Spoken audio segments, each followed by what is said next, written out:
Okay, the 15th chapter of Mark.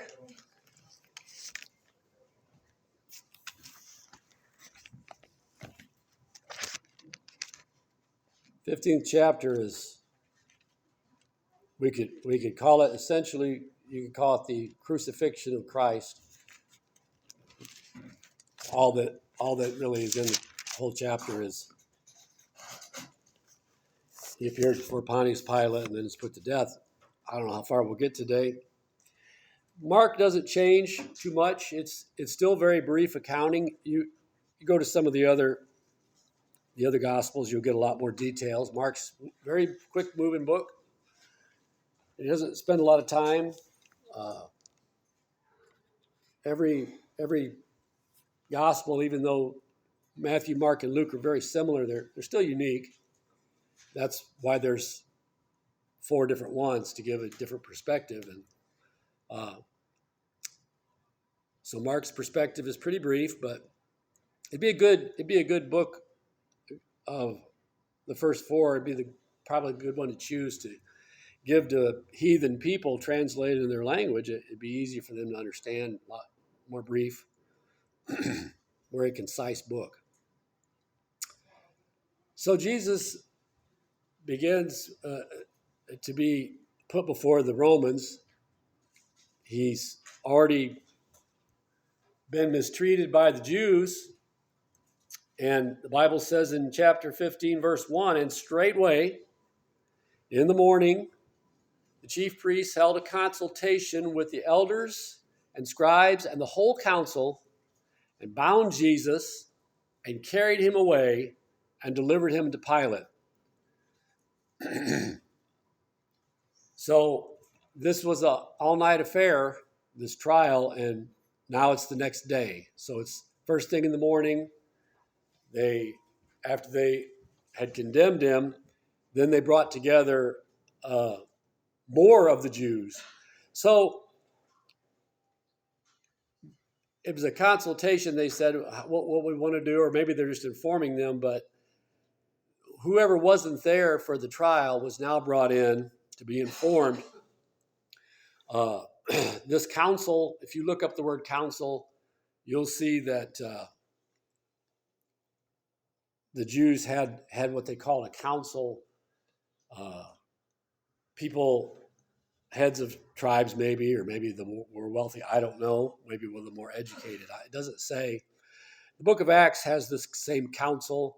Remember, Jesus said, if you say a certain thing to your brother, you'd be brought before the council. That's what he's talking about, the council of the Jews.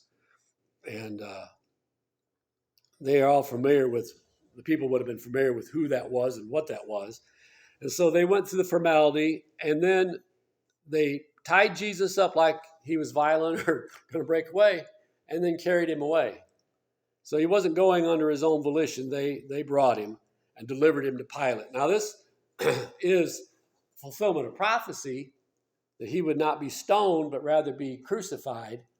And we've talked about that, how that Jesus said he would be lifted up. He also prophesied to the disciples and said, I'm going to be delivered into the hands of sinners. Now, you and I use the term sinners. We say, well, we're all sinners. Well, in the Jewish way of speaking, the Gentiles were sinners. Like the Jews had one God, the Gentiles had all these gods. The Jews, if they were good Jews, they followed the 10 Commandments. The Gentiles lived in all sorts of uncleanness, sexual, you name it. So to say, when Jesus said, I'm going to be delivered to the hands of sinners, his disciples knew that he was saying he was going to be delivered to the Romans or the Gentiles, but yet they did not understand or believe or conceive that he was going to be crucified. The Bible's clear on that. They didn't quite get that. They kept saying, what's he mean? What's he mean? So, but I think they understood what he was trying to say. They just didn't understand his point. So he goes before Pilate. Pilate is the governor of Judea. So you have provinces in Rome. This is pretty well understood, that the Roman Empire was built of different peoples that they had either conquered or that had voluntarily said, okay, we don't want to fight, so let's let you come in. So if you do it that way, you might have a better chance of becoming a Roman citizen and be considered part of the system. But in Palestine and in Israel and in the Jews, this was not voluntary. So they were sort of like a captured people, an occupying force in a nation. So the idea here is that, they have to submit to it because the Romans are stronger, but no one's happy with it. And Pilate, normally, you'd say, well, it's a hostile environment. And so you'll see some of that in this.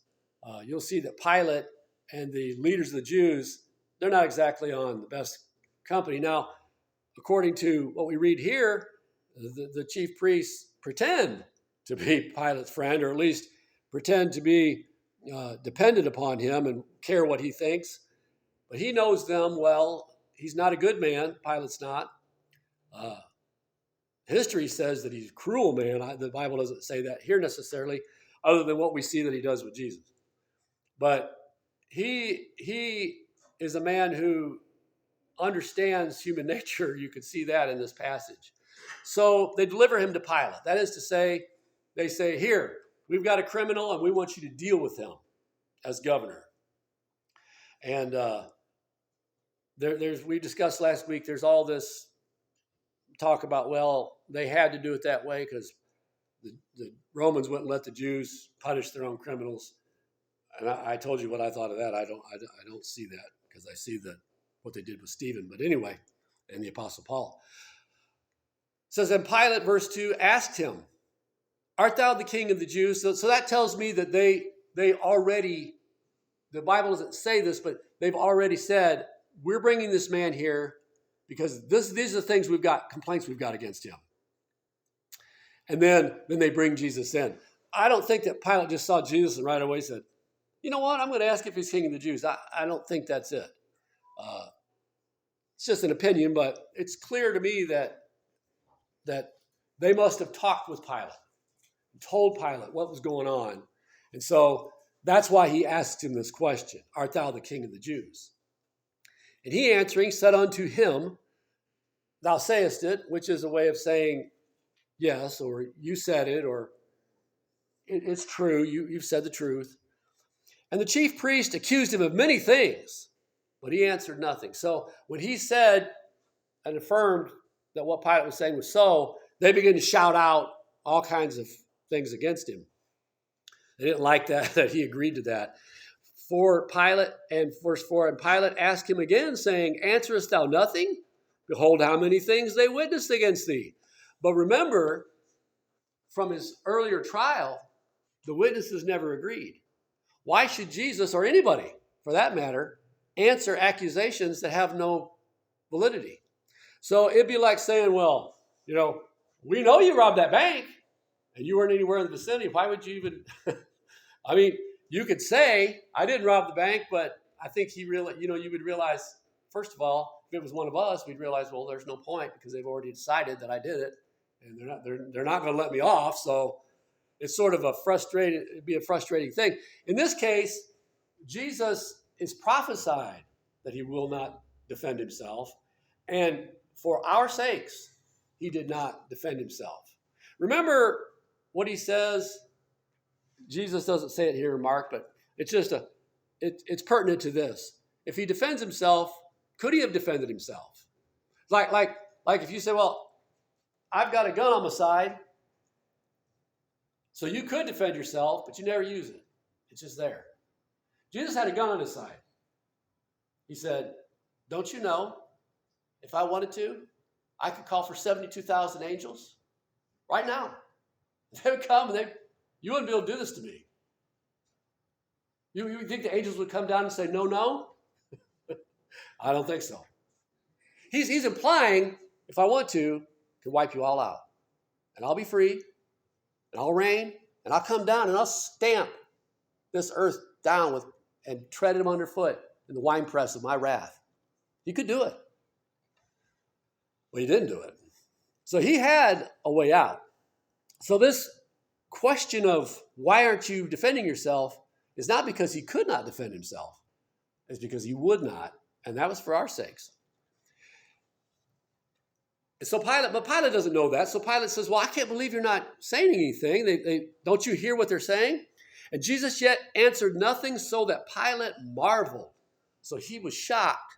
Marveled means, I can't believe this man won't speak up. Now, why would he be so surprised? We're going to find out. Verse 6, now at that feast, he released unto them one prisoner, whomsoever they desire. If you read about this today, for some odd reason, the critics do not believe that this is true. I don't know why did you spend all your time arguing on this, but they have a real hard time with the notion that at the Passover feast every year that Pilate would do this, or that any Roman governor would do this. But yet, clemency from a ruler is not an unheard of thing, and historically it's been done. But believe me, if you look it up, you'll find that there's a lot of people that said, "Oh, this is not true. This is just something made up." I don't know why that would be your one thing that you hang up on. But anyway, what they're saying is every year at this time, as part of their celebration and as a way to kind of like, since we're an occupying force, and you don't like us, and you're making insurrection all the time and trying to rise up and rebel, it's a political move to say, well, I'll release one of these Jewish, he's not releasing Gentile prisoners to them. He's going to release one of their own. He's going to release a Jewish person because it's Jewish people. So the Romans are going to the Roman governor is going to act of clemency. We're going to release a Jewish prisoner at Passover every year. And that's kind of a way of saying, now go home and be nice. So at that feast, the feast of the Passover, this was done. Verse 7, and there was one named Barabbas. It's another thing they argue over because they don't like that the Bible calls him Barabbas. They don't believe that. But if you look on the internet, you'll find a lot of silly things. Which lay bound with them that had made insurrection with him, who had committed murder in the insurrection. So there's a little background here that there was a prisoner named Barabbas. He and all his cohorts were tied up. They lay bound. So they're in a prison cell, and they're tied up too. They're bad guys. And they've rebelled against Rome, and Rome only dealt with that really one way, and that was crucifixion. So they're awaiting their punishment. And Barabbas had actually killed somebody, evidently a Roman, in this insurrection. So he was a notable prisoner. And the multitude, crying aloud, began to desire him to do as he had ever done unto them. So they said, we want you to do it again this year. Hey, when are you going to release one of our prisoners? That's the tradition. You going to do that? He hears people hollering. So there's two things going on at once. Pilate is dealing with these chief priests and Jews over the man Jesus, and people begin to holler in the crowd, hey, it's Passover time. You haven't released anybody yet. When's that going to happen? So sort of both things are going on. Pilate hears this. So what's the point of Barabbas? I'm doing a lot of opinions lately. I don't know why, but I believe Barabbas was brought forth by Pilate and mentioned because he was the worst one that they had. And I think he thought, they'll take Jesus. They won't take this one. They'll choose Jesus. And the reason I say that is because of this. But Pilate answered them, saying, will ye that I release unto you the King of the Jews? So he's turned now to the crowd. He comes out on the balcony. I can imagine a balcony here, and these people are hollering. So he makes the Jews wait, the elders wait. Jesus standing there, spit on and beat up. But he just makes them wait. Comes out and says, would you have me release unto you Jesus, the King of the Jews? For he knew, verse 10, that the chief priest had delivered him for envy. So do you see that? That's why I said he knows human nature. And so he saw this whole thing play out, and he says, well, it's easy for me to see what this is. Because if you're a judge and a ruler, you might be an evil man, but you still have seen enough of people to know attitudes and your perceptions there. And he's looking at this thinking, huh, they envy him. They hate him because of what he's supposed to have done, what I've heard he's done. And so I'll tell you what I'll do.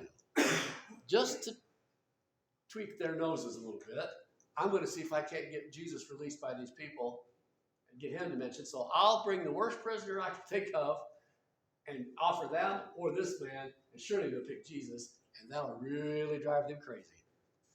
That's how I read that.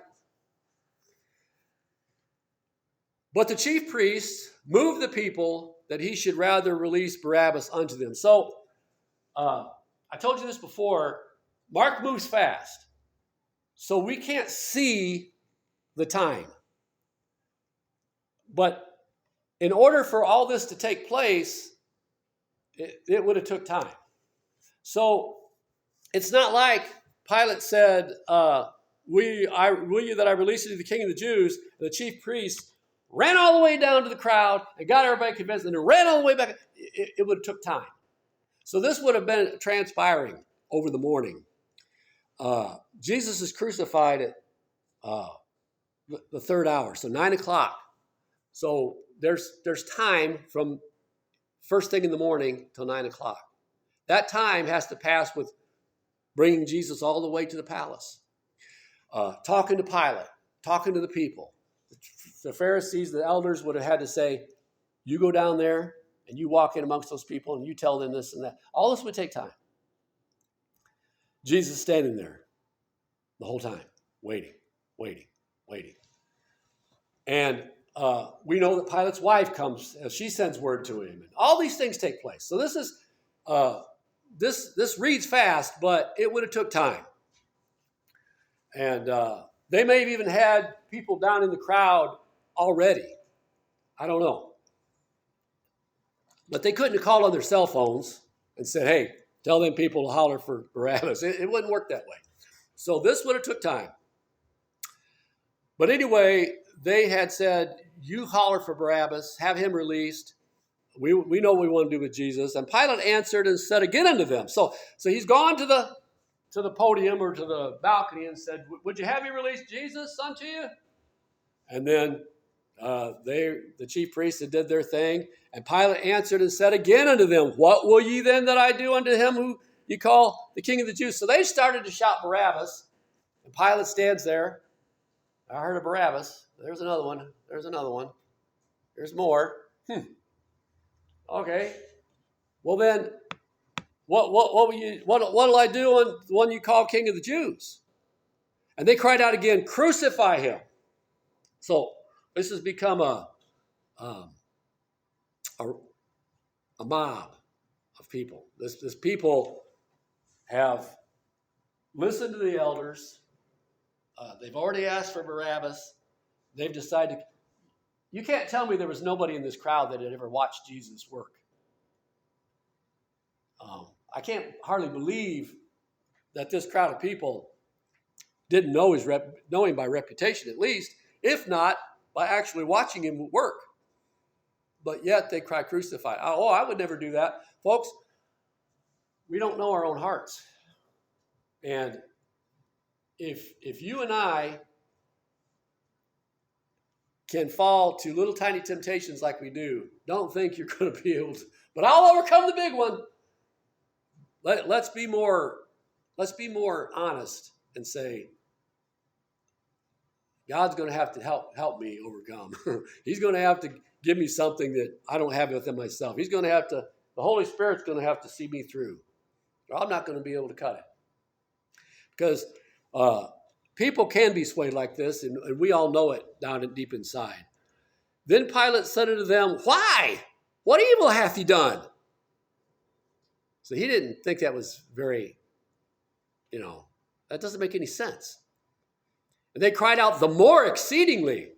So now this has become like a chant almost, Crucify him, like bloodthirsty.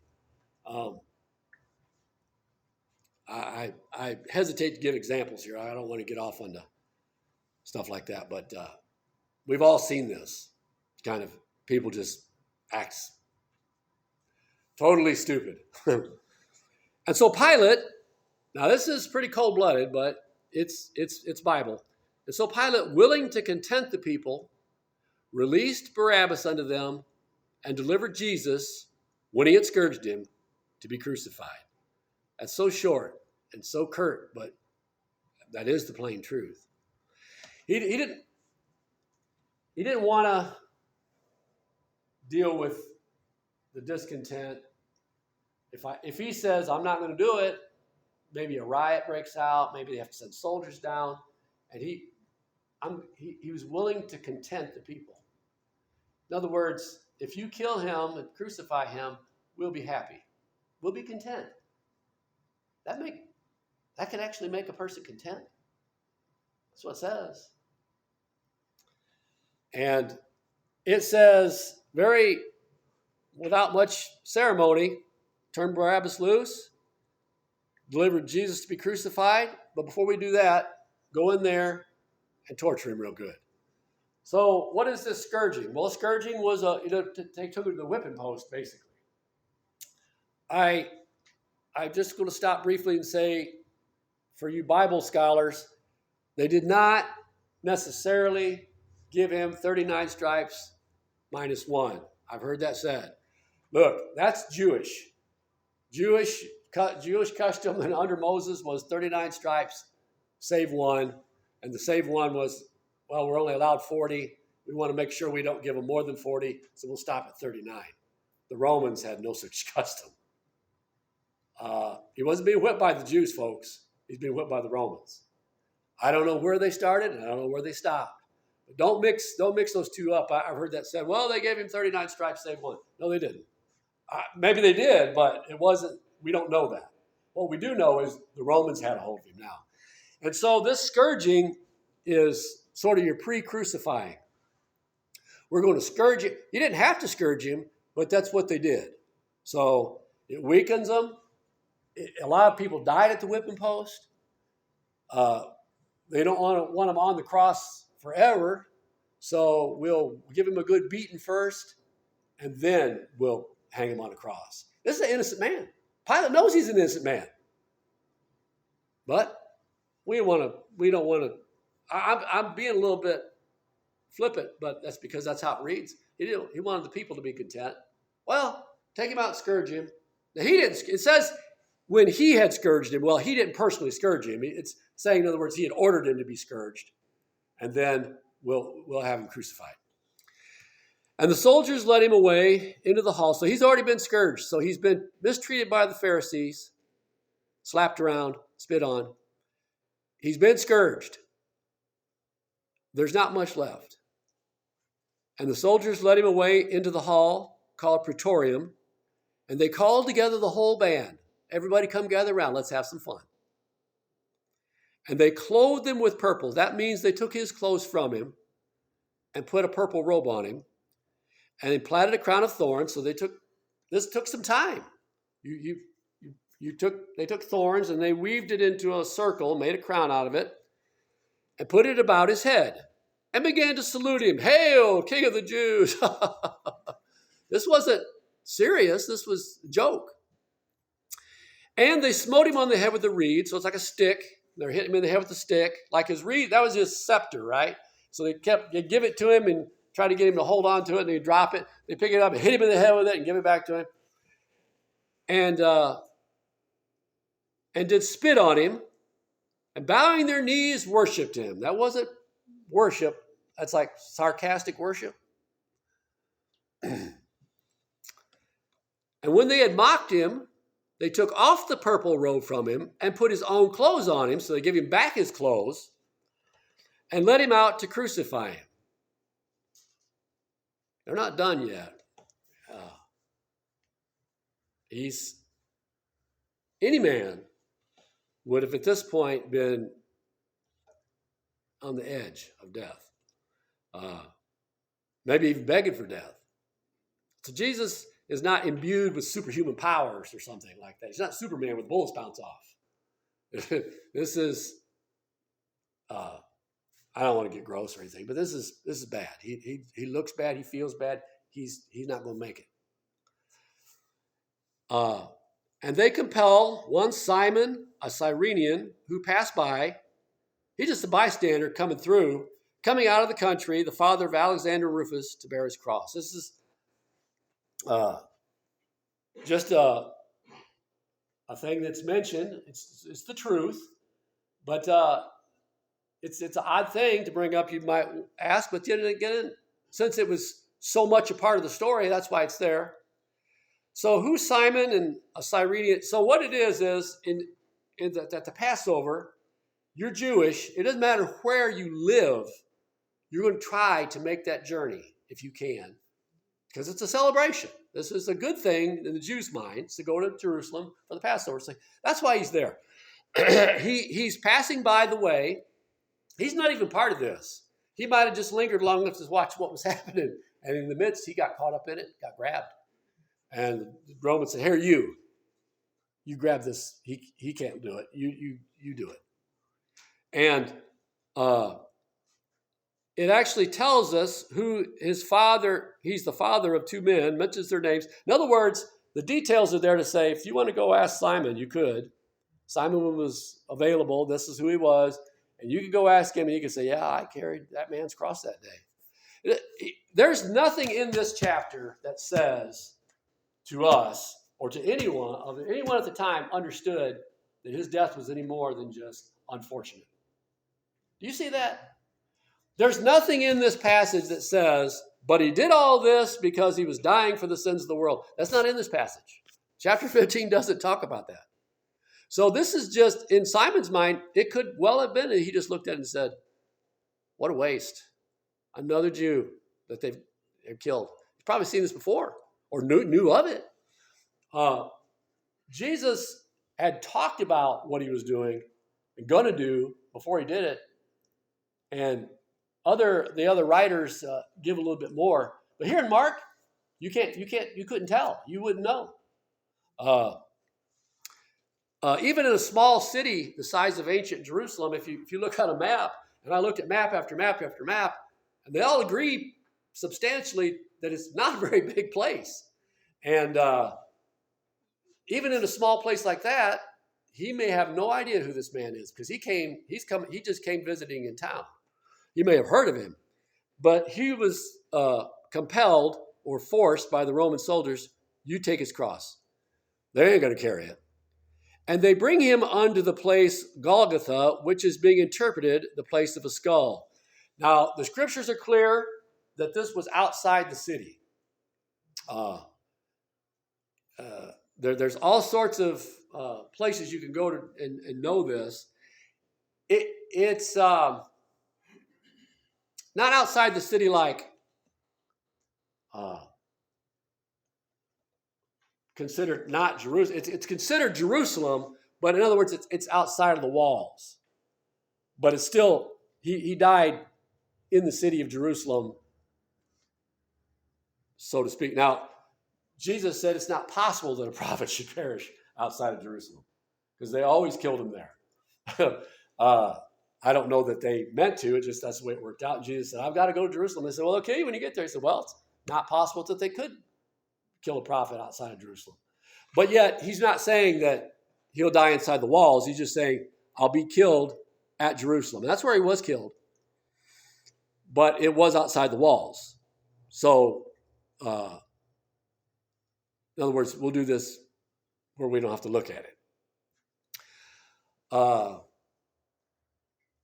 It's important to note that, too, since he was outside the walls and most likely behind the most prominent places, so the temple faced the outer wall, and they're only guessing about where Golgotha was, but it wouldn't have been right in front of the temple.